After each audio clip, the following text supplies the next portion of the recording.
welcome to episode 4 of the Breakthrough Work podcast. I'm your host, Ravi Kumar, partner and national market leader at Connor Group. Connor Group is built for breakthroughs. We're a professional services firm focused on the most critical opportunities and challenges facing ambitious companies. Breakthrough Work lets leaders and companies who shattered the status quo tell their stories about getting to the other side. My guest today is Josh Waldron, Chief Accounting Officer at Scale AI. Josh, can you please introduce yourself to our audience and share a bit about your background? Sure. Thanks for having me. Very excited to be here. As Ravi said, I am Josh Waldron. I, like many that might be listening, started out in public accounting and spent, I feel, a eternity in public accounting, but ended that at PwC, taking Twitter public. Got me hungry to kind of find a company that I could be on the inside and take public, and so ended up at this company called Uber. Was there for 7 years and had that opportunity to do so, and that's obviously where you and I met. And from there, continued my journey to Thumbtack, and then ultimately at Scale AI, where I am at now.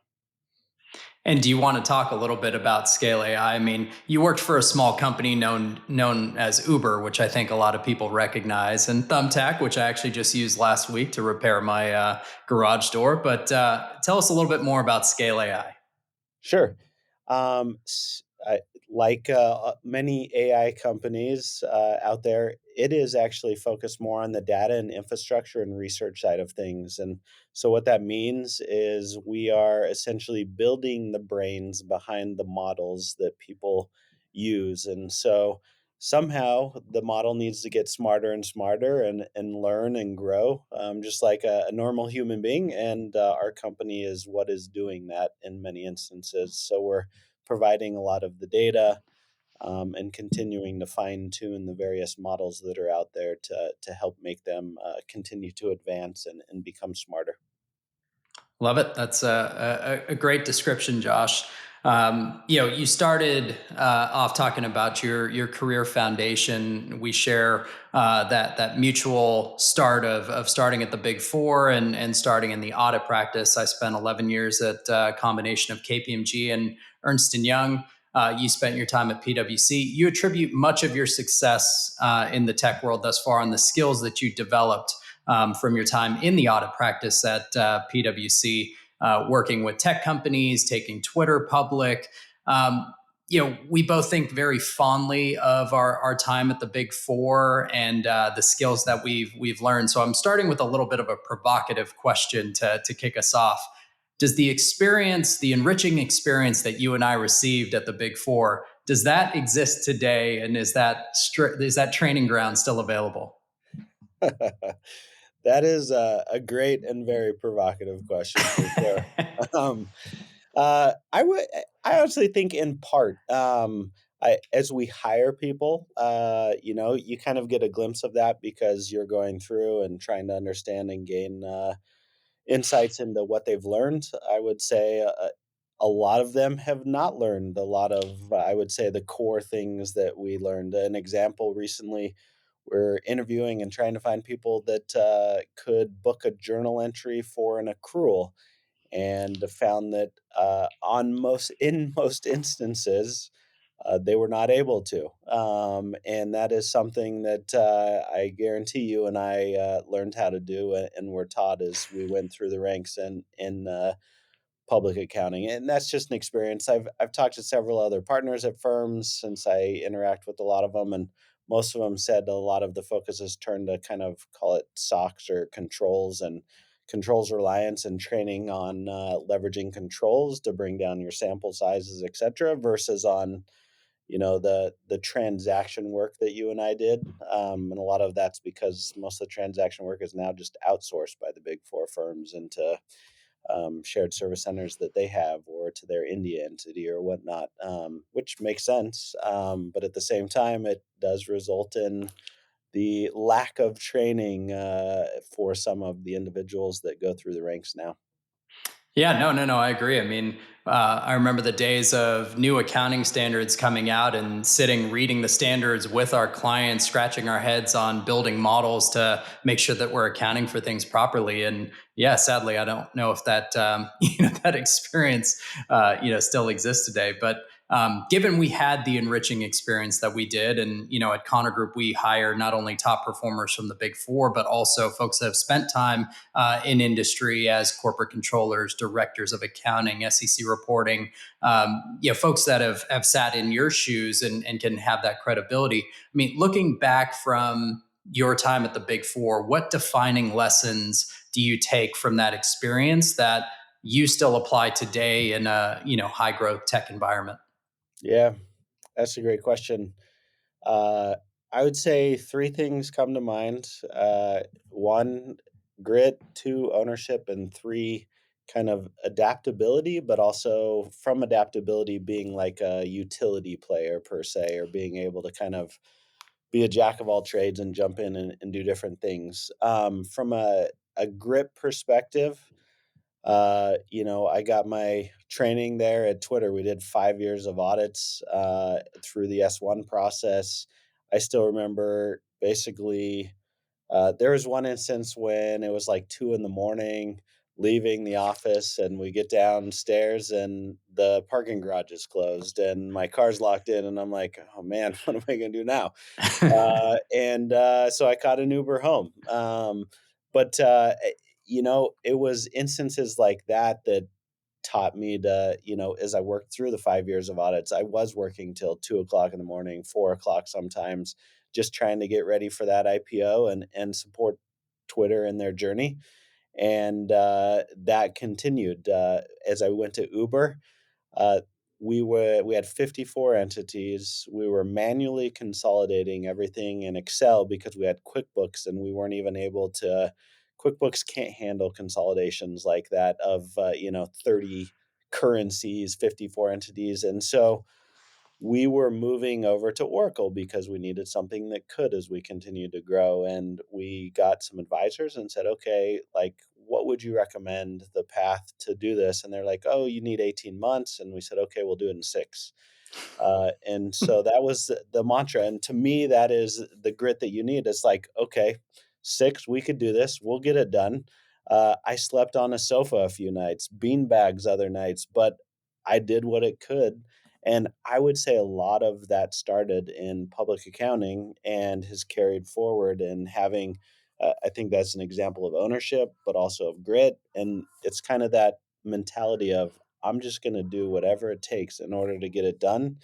The last thing I would say, or that I mentioned, was kind of that adaptability or being a utility player. And to me, the reason why I call that out is in the super fast paced, high growth environments, every day there's something new. And that was what I always said at Uber. And it was my kind of motto is like, hey, every day something new.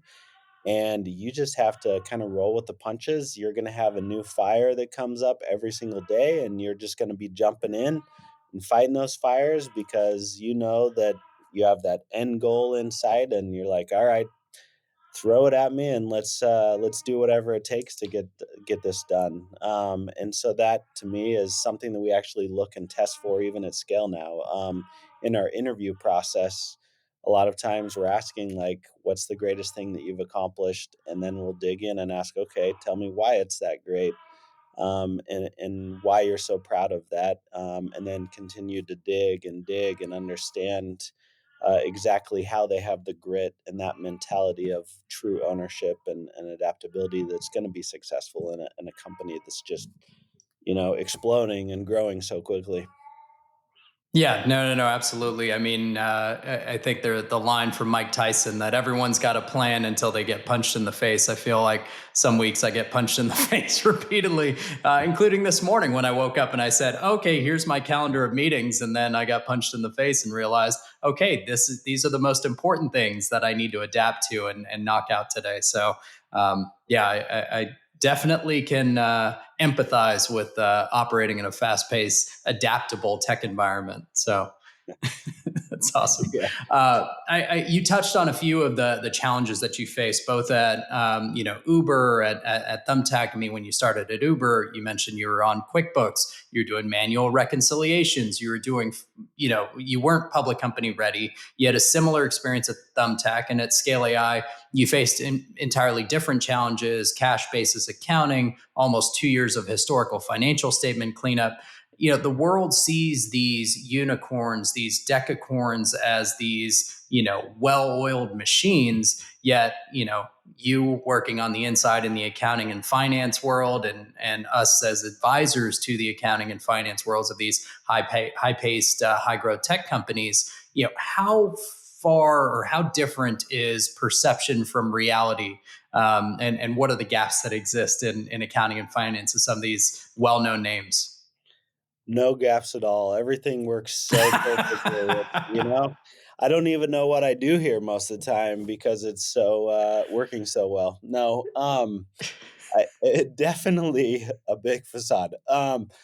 You I was surprised, especially even getting into Uber at first, and like, "Wait, you manually do everything in Excel, and there's no real review process, and you are relying on me, who's coming out of public accounting, to just get this all correctly, who's never done it truly for in that capacity before." But it's definitely not even close to reality. What people think, I would think a lot of people make it look great, and yes, as investors come, sure, I'm not going to say you just tell them a rosy story. Definitely, you have things in place to ensure that you're closing the books accurately and things like that. But at the same time, like in the early stages, we all know G&A is not something that people invest in. That would be a complete waste of the financing and funding that those companies are getting. They're throwing it into R&D and making sure that they can get the top engineering talent to make it so that that dream becomes reality for those founders.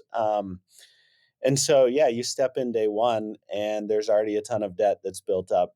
Things are growing so fast, you're always in catch up mode. And you could take different approaches. At Uber, yeah, we threw tons of bodies at it, and we're able to get it cleaned up and get to a place where it was in, you know, much better spot to be able to go public, do all those types of things.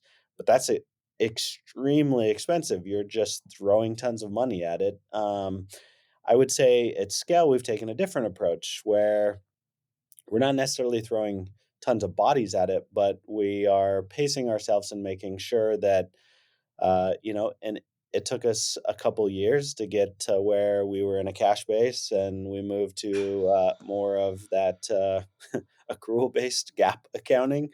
But we just took our time. We've continued to hire strategically, and been able to get the support to automate a ton of different things. And just it's been great to be able to finally get caught up and have all of our audits behind us and on the actual course of closing monthly, and doing those types of things. But it's not, definitely not like everyone thinks it is, and you just need to put in the time, and you'll get there. Yeah, it's not a light switch that you just flick on and all of a sudden, the books are closing in five days, and there's no audit adjustments, and systems are all set up and working properly, right? Yeah, that was There's the easy Josh button, right? switch, the Josh switch. Yeah. It's like, Yeah, except that switch has to stay on for 14 to 16 hours a day in order to make those things happen. I mean, we oftentimes say that accounting, finance, systems should not be the long pole in the tent when you're taking a company public, but oftentimes, it is. But in those early days, you have to have a thriving business in order to pay for the cost center that is G&A. So unfortunately, we all know where we're at in the pecking order on that side. yeah. But switching gears to just leadership. So some leaders thrive in calm, others in chaos. You've been in the middle of high pressure situations where others are running away from the fire and you chose to run toward it. What are those thriving in chaos moments like, and what have they taught you about just leadership and resilience? Yeah, great question.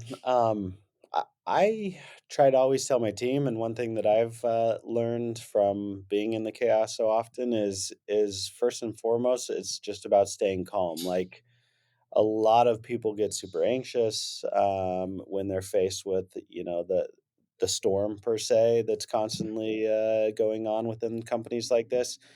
Uh, to me, after I mean, honestly, working at Uber again every day was something new, a fire upon fire. Every day It was a fire. Yeah, Yeah. it basically helped train me to like, hey, some things can wait till tomorrow. It's going to be okay. And the more I communicate and ask questions to understand, the more I'm able to then be able to assess and be like, okay, this isn't as big of a deal as it seemed like it was at first. But staying calm allowed me to kind of keep the mindset to be able to do that. And then in the end, everything's going to work out.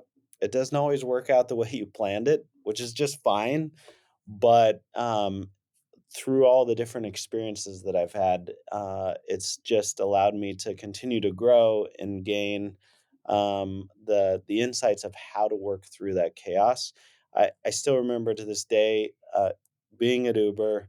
It was like 2017. It was January of 2017, and there was a taxi strike going on within New York at JFK, and I still remember, because it actually changed a lot for Uber.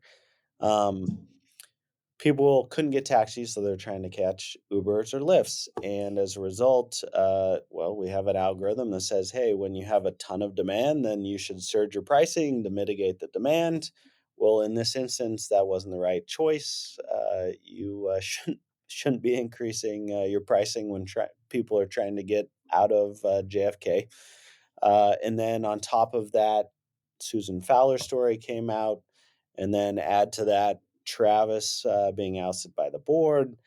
Uh, it was a pretty crazy time in early 2017, and the attrition started. I mean, attrition was at 30 plus percentage, by mid 2017, and I'm sitting here thinking like, what is going on? And is this the time or point in my career where I should be questioning if I should actually stay at Uber or, go somewhere else? And I, at that point in time, said, look, I believe Uber is an amazing product. And while it's a bumpy time right now, and I see a lot of my peers and others leaving, I'm going to seize this opportunity. And honestly, that was probably the best decision I made. And that was a lot, or in part, because I got new experiences. I was able to go out to Amsterdam to be the EMEA controller, came back, worked through a ton of divestitures and all the amazing things that Uber did. And then I was tapped on the shoulder and said, hey, Josh, can you work on getting us ready for IPO and can you lead the readiness efforts? And so we split it into three different teams and worked cross functionally with the company to essentially drive it towards maturity and towards that exit event. And if I wouldn't have, or if I would have just said, "Wait a second, this is crazy. I'm not doing this," I would have never gotten that opportunity. I would have never gained the experiences that came from sleeping on the couches late at night to be able to work and get the S1. But then on top of it, I still remember to this date, we go and we file the initial S1, and then the whole government shuts down. Uh, that was the first Trump, stint that he had in office, and so then it was like, "Okay, what are we gonna do now?" Uh, and we built, 50 different scenarios to try to figure out, okay, if we get the response to the comment letter now, then this would be our timeline. If not, here's our timeline, etcetera. But all of those things came because, I said, "Wait, I'm gonna stick this out and I'm gonna see how it goes," and I got the experience and opportunity. Uh, just to continue on a little bit, if you'll allow me, but Yeah. scale is the same thing, right? We had this Meta transaction that recently just happened with the large investment for Meta. Our CEO is now working there as the head of their super intelligence unit. And so we now have a new CEO, and I would say there's kind of a same environment or experience that is happening. And again, I'm telling my team, like, look, this is probably one of the best opportunities for us to one, usher in scale 2.0, but also there are going to be so many growth opportunities and so many experiences that come as a result of this. It just makes sense to continue to lean into this. I mean, look at what happened to Uber. It's a 200 billion market cap company right now. And I could see scale becoming the same way someday as we just kind of lean into the experience and opportunity and do what we can to support the company and its growth and its path. Yeah, well, based on the rate at which valuations of AI companies are growing, I mean, what that'll be a month or so from that valuation. Yeah, really. And I mean, you touched on Alex going over to Meta. I mean, that's no small impact on the business. Um, it kind of to backtrack a little bit, but we had almost a full M&A diligence from Meta, but had to do it in about 3 days, which is unheard of. And I'm sitting there and, we had an offsite in New York, and I'm sitting in a Broadway show, and I'm sending files back and forth because we needed to keep the Meta transaction going. But so now going back to your question, yeah, Alex was 100% some of the driving force behind the company. You'd be in meetings and he would just keep pushing, demanding results. And, he wanted to ensure that we could win. And so with his departure, we had an all hands, everyone was saying goodbye. Sure, it was a sad day, but at the same time, like, I guess I look at it and I continue to tell my team as well, like, hey, look, this is an opportunity for us to grow as a company. It's going to be different, but at the same time, we have a great new leader, Jason, who, interesting enough, him and I were at Uber in the same start class. I didn't even really interact except for a little bit, but he kind of grew Uber Eats from the ground up, and so I Oh do wow. have some context about him, and I've seen him in action, and he's a phenomenal leader. And so I was super excited personally when they're like, "Oh, and Jason's now going to be taking over as the CEO." I was like, "This is amazing." I know that he's been very successful. And so I was able to at least leverage that to let my team know, like, I've seen him in action. I know that he's an amazing leader. And yes, Alex was 100% someone that really drove us to be the best we possibly could so that we could win.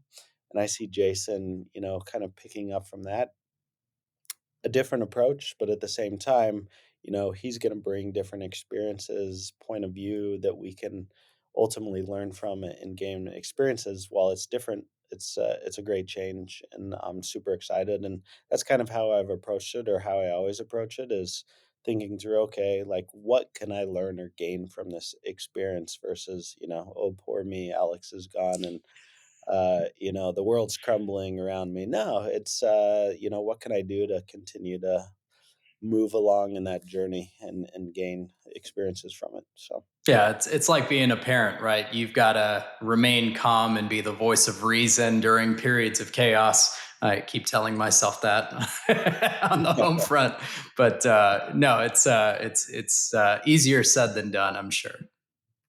But yes.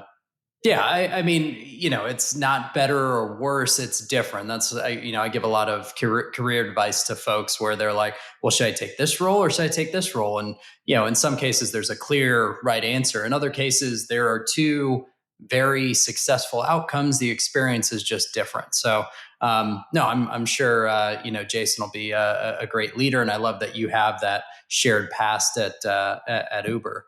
A slightly kind of funny question next. Aside from you and I entering the wrong profession, I mean, what are your thoughts on these rock star AI engineers getting paid these nine-figure compensation packages?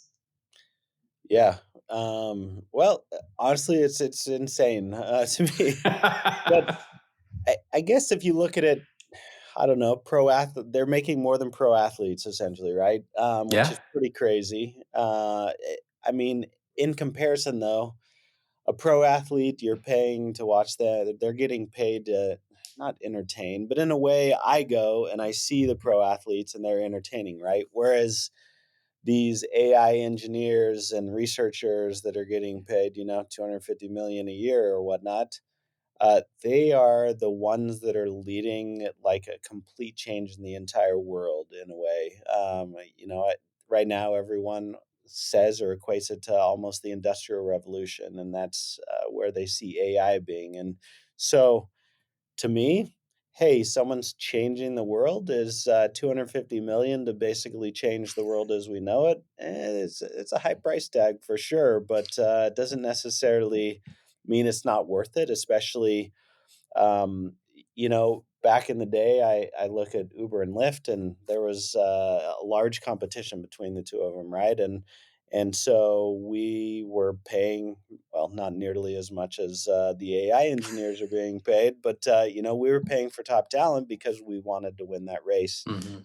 And similarly, the AI race is the same thing. Right now, you have, Google, Meta, Microsoft, and then OpenAI and Anthropic, who are all kind of trying to win that race. And so, uh, one of them, not one, some of them will win, and honestly, some will probably, become the Lyft compared to the Uber. No offense to Lyft, but, in the end, you gotta pay for the talent so that you can win that race, and so it doesn't surprise me, although I do think it's a little little much. That being Yeah. said, if you remember the dream team in the '90s, like Karl Malone and all Oh, those yeah. guys, and, they were great and phenomenal, but at the same time, you get all those best top players, and sometimes they don't play the best together, and so I could see that happening, and it'll be interesting to see how things kind of fall out in this AI race with the the massive amount of top talent. Yeah, it's creating the best high performing team, not necessarily the team with a starting lineup of five Michael Jordans, right? Exactly. Well, our podcast is called Breakthrough Work. We've talked a little bit about what the company does, some of the executive changes. What would you identify as your most significant breakthrough moment at Scale AI? Maybe the moment where you knew that you were working on something truly game changing. Yeah, also a great question. Full of those today, Ravi. I would say, I mean, honestly, one, I took a gamble because back when I joined Scale 3 years ago, AI was just something that was truly just kind of like, oh yeah, it's something out there in space that people talk about AI.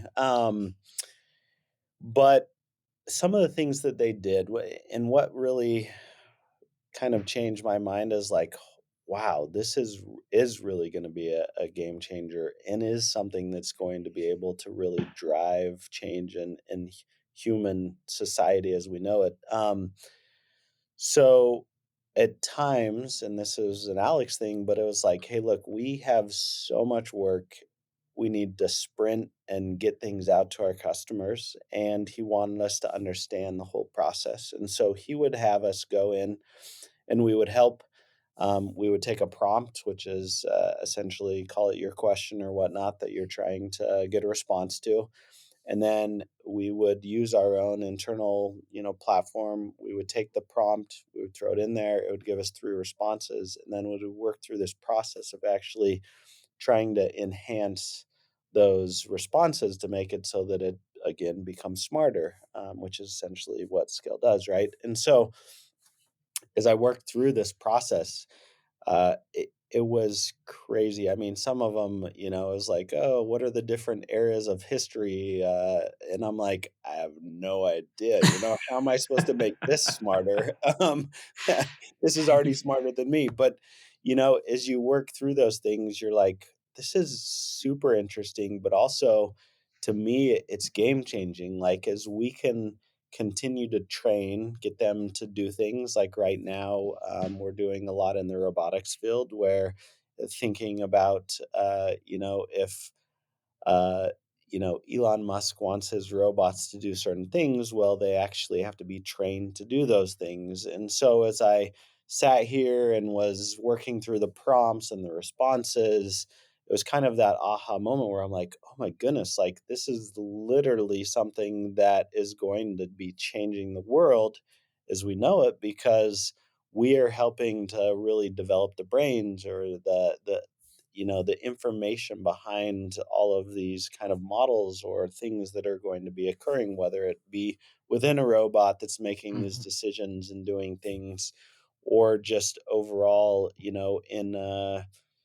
a model itself. And when you're going on a vacation and you're like, oh, I want to go to the top restaurant in all of Waikiki was one of the questions I asked it recently when I went to Hawaii with my sons, and Yeah. it gave me a response, and so we're doing things like that at scale, and that's what in my mind kind of was that kind of breakthrough moment where I was like, this is crazy. AI is going to be so amazing. And as we get closer and closer to AGI, which is Mhm. kind of the mission of Anthropic and OpenAI, et cetera, to essentially make it so that it's doing things exactly or functioning like a human, as we support that.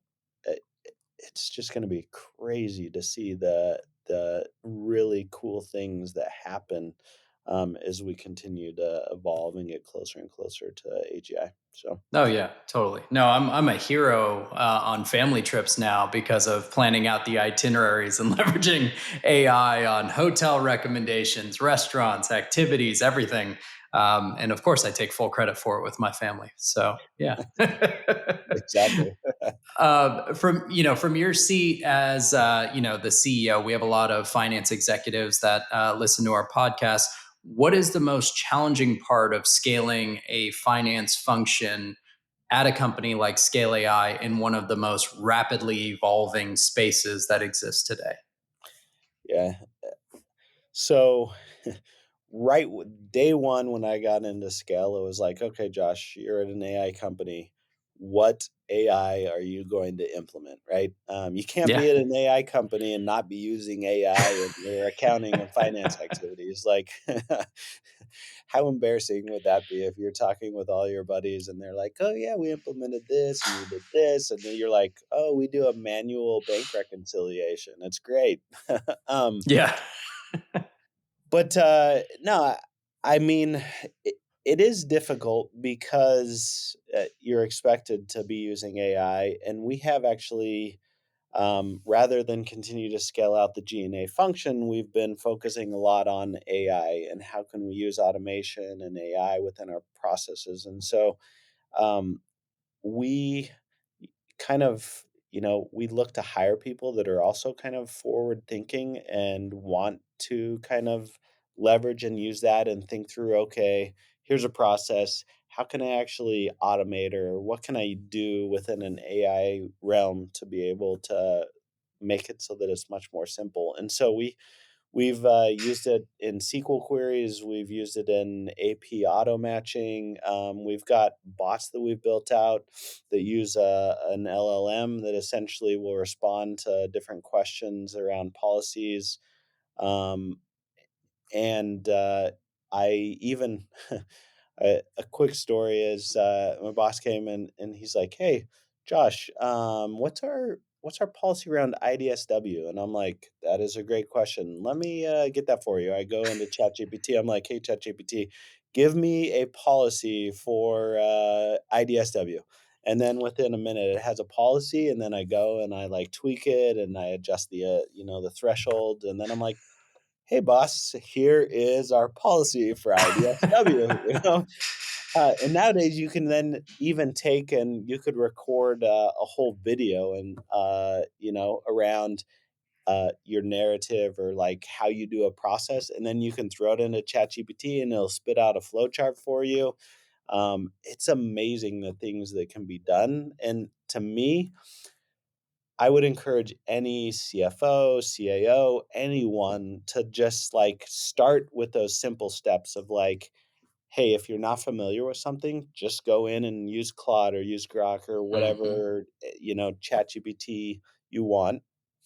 Start asking it questions, start asking it to do things, get comfortable with the responses, and then from there, continue down that journey of saying, "Okay, I see it could do this," and keep pressing it. See if you could break it. You won't be able to, but, you know, um, the more familiar you get, the more comfortable you're going to be, and then you'll be like, "This is amazing. Why didn't we do this earlier?" And then you'll start, wanting to really use it in your everyday life to really drive a lot of efficiency in your processes. Yeah, I'll ask ChatGPT to update my resume because I'm no longer going to be asked to write IDSW policies anymore. Yeah, exactly.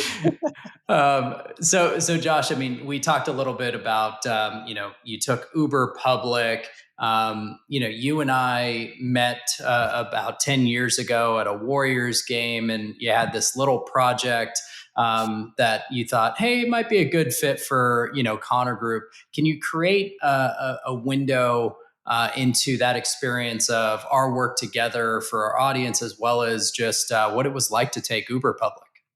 Yeah, I do remember that Warriors game. That was, I don't remember who won, but I know It's we probably the Warriors during that period. yeah. But we definitely hit it off, and you guys came in, and honestly, you guys just nailed the RFP, and we were all just super impressed, which is why we're like, okay, Connor Group is the one that we want to be doing business with to help us in the journey. And I think we started because we had you in there because we needed quarterization, reconciliation support, all those types of things in order to just start that maturity process. And you helped us along the way. I mean, 6 months later, you're still there because we continue to give you more and more, and we're like, "Hey, this is a great team, Rhonda and team, and you and everyone else." It was just phenomenal. But it was a ton of work. But at the same time, it was one of the most rewarding experiences, as you know. For Uber, we went through a process and we had a PM function that kind of sat on top, which worked really well. And you'd probably even say that that's what you would recommend to your clients is to have kind of that overall steering committee and PM Oh yeah. function. And then we broke it into three different buckets. We had a bucket for controls specifically. That's one thing you don't wait until you're public to put in place controls, as I'm sure you tell all your Oh clients. yeah. Yeah. But then we had one specifically for ITGCs and system controls because a lot of your metrics and things that you're going to report to the street on a recurring basis, your not non-gaps, all those types of things. The last thing you want, and this happened to us many times, is you'd pull a report. A week later, you're like, "Oh, I'm going to pull the same report," and then it's totally different. You're like scratching your head and thinking, "What is going on?" And so the ITG and system controls, and then the last one was kind of just overall readiness across the whole org. And so we had a whole entire process where we would report essentially on a weekly basis. And then on a monthly basis, we would go and report. The PM function would then report up to Dara and the executives. And then as we needed to, because, maybe something needed a little bit more attention than others, we would mention that to Dara and the executive team, and then they can help handle any slowdowns or things like that were happening. It worked well, and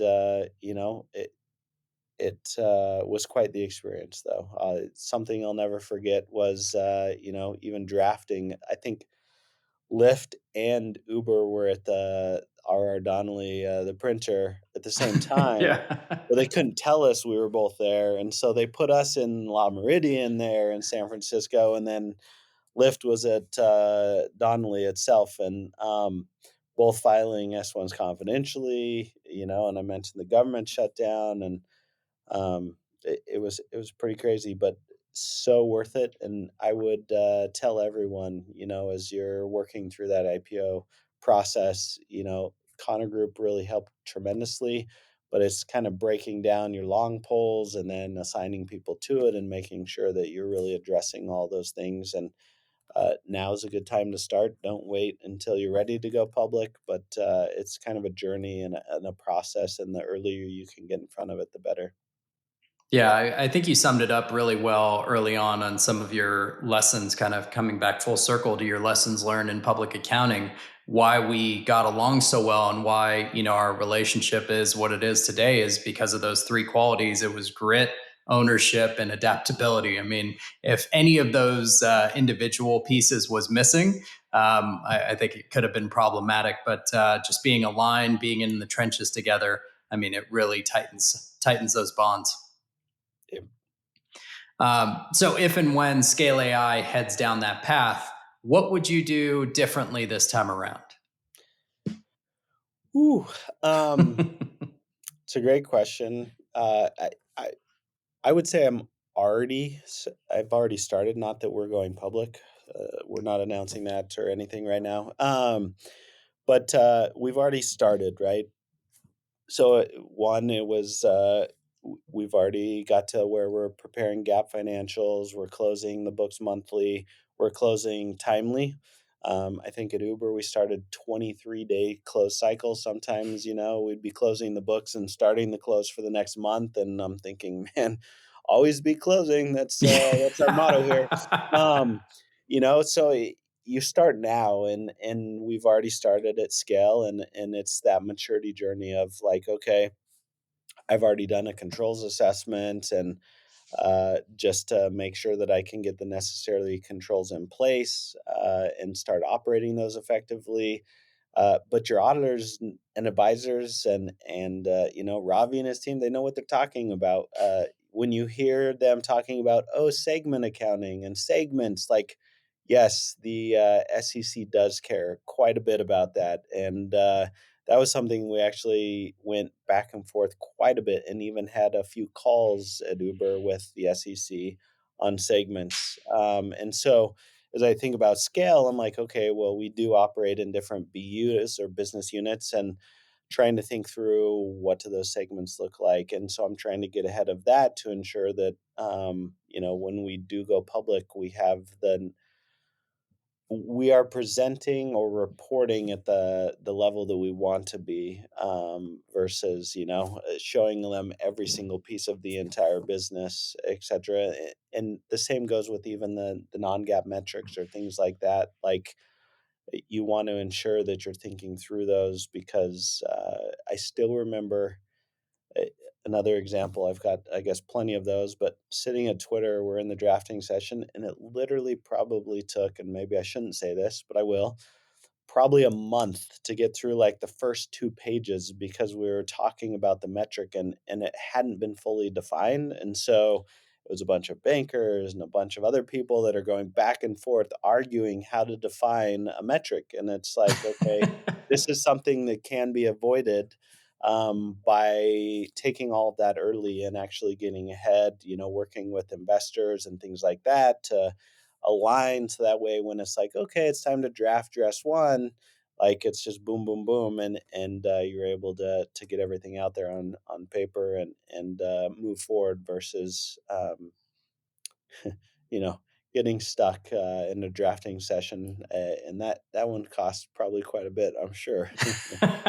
Well, at least they were arguing over a KPI or a financial metric. When you have the lawyers and the underwriters arguing over an Oxford comma, then you're like, guys, are we really adding value here?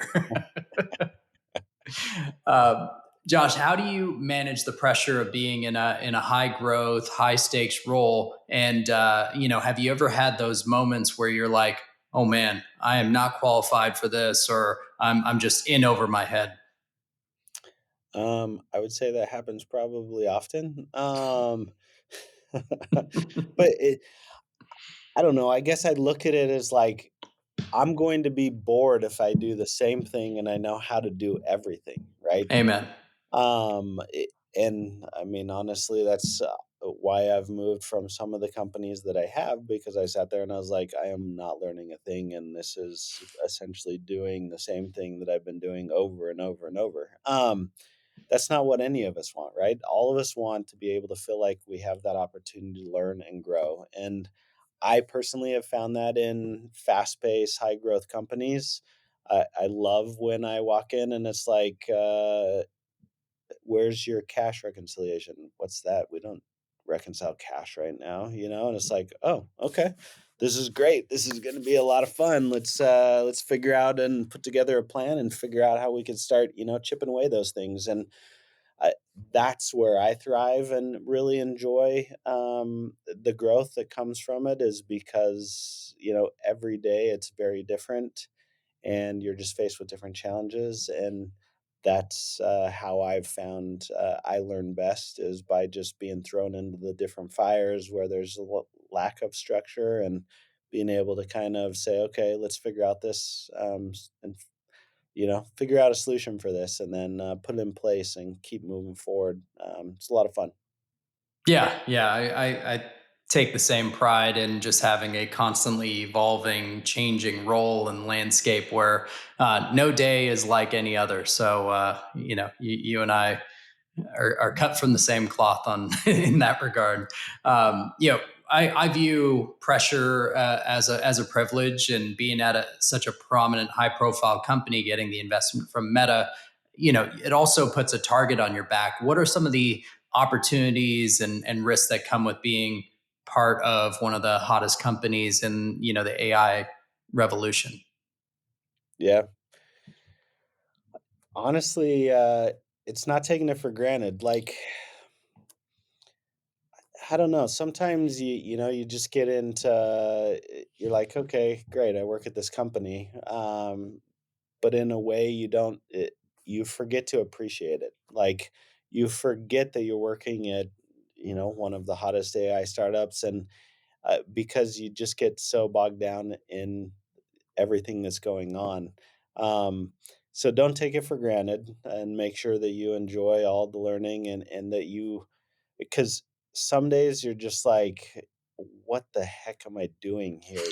I'm killing myself. I'm working 14, 18 hours. Like, why am I doing this to myself? And that's happened. Guilty. It's happened several times while I've been here at Scale, even just, but as I step back and I think, okay, let me think about why I'm actually here, and what I'm doing, what I'm learning, what I'm growing from, it helps me to get back in. And I'm like, okay, this is why I'm here. And I'm just enjoying it. I'm learning. But I would say one of the things that's super important is to make sure that you continue to have a high bar. Like, Alex literally used to, we had what we called a DO, a decision overview, and he would review every single offer before we sent it out. Every candidate. It's like, okay, here's all the scorecards, here's the exercise that we took them through. And if he didn't feel like they met that high bar, then, we couldn't move forward in hiring them. Wow. We wanted to do everything that we could to win. And, that's kind of how I think about it, or do it with my team, is to always understand and think through, like, what is it that we're doing? What are the risks, and what do we need to do, and ensure that we can win. Um, and as a boss, with that, call it all the sprinting and the long hours. Sometimes it is just your team wants to be heard. They want to know that, you're there to support them, even though they are putting in, the long hours. And then you're just helping them to ensure that they focus on, the big things, the things that matter, and that they see the learning that they're getting and the growth, and then taking and making sure that if they feel like they're not growing, then okay, what opportunities can we give to you that will help you to grow? And as you do that, I think it helps ensure that as a company overall, you all kind of have that vision and are working towards it, and aren't taking for granted the things that you're actually being a part of and experiencing, if that makes sense. Yeah, I don't see you taking another safe role ever again. So if I'm wrong, next meal's on me. But yeah, you've been so generous with your time. I think last couple questions. Your high level overview on where you see the AI industry and scale AI in 5 years. Yeah. It'll be extremely different than where we're at now. AI is not going anywhere. Hmm. I do think that there's a bubble. Even Sam Altman himself is right now telling everyone there's a bubble in AI. Our companies are overvalued. Um, I agree with that kind of, but at the same time, AI is not going anywhere and it's going to only become more and more prevalent. I think you think about any type of transactional work that we have today, I believe that AI will automate all of that. I'm not saying that the books are going to close themselves in 5 years, but I do think it's going to get pretty dang close. We're seeing amazing advancements all the time, and that's going to continue. And I think scale will also be right there alongside leading the charge and helping to ensure that we can see all of those efficiencies and all the growth and everything that's happening. So Awesome. Well, this is my final question I've asked all of my guests thus far is that, success requires trade-offs and sacrifices. For all intents and purposes, you've had a very successful career to this point. If you could do it all over again, would you? And what might you do differently? I definitely do it all over again. Again, though, I say some of my career was just pure luck, but I also say some of it comes from who you know. I was able to get into some of the roles that I have now because of the relationships that I built in public accounting, and then from there at Uber, and it continues onwards, right? And so I would definitely do it all over again. The one thing I would say that I would change is probably I won't call it the work life balance, but honestly, I don't have a better term for it. I still remember, and this is a very sad story, but one time when I was in public accounting, I still remember going over to, I get home, I'm gonna go get my son out of his crib in the morning time, and like he's scooting away from me, Hmm. and that had an impact on me for sure. And I was like, you know what the heck am I doing? Like, if it's to the point where my kids don't recognize me, that's, not good, and honestly, Yeah. that's some of the sacrifice that I gave to have the success that I at least feel that I've had, but I would change that, and I have. COVID hit, and I was like, "You know what? Family is more important than I've probably been giving, from a time perspective," and so I've changed and adjusted that, and I've still survived at, scale post-COVID, and hopefully my wife would say, "Yeah, it's night and day to what it used to be," but I would say that's probably the one thing that I would change is just, balancing those a little bit more, but otherwise, it's been an amazing career. I've learned a ton, and I probably definitely do it again any day. Yeah, well, I've changed the term work life balance to a perpetual state of imbalance. Sometimes family takes priority and work takes a back seat, but oftentimes, work is front and center in order to do the things to support your family. But I've been with you in New York with your daughter, and I know you're a great dad, and I know how much she looks up to you. But Josh, just wanted to say thank you so much for being so gracious with your time and sharing your story, sharing more about Scale AI. Super excited to see where the company goes from here and the AI industry overall. So thank you. Yeah, thanks for having me. Really appreciate it. Always good Of seeing you course. too. Likewise, buddy.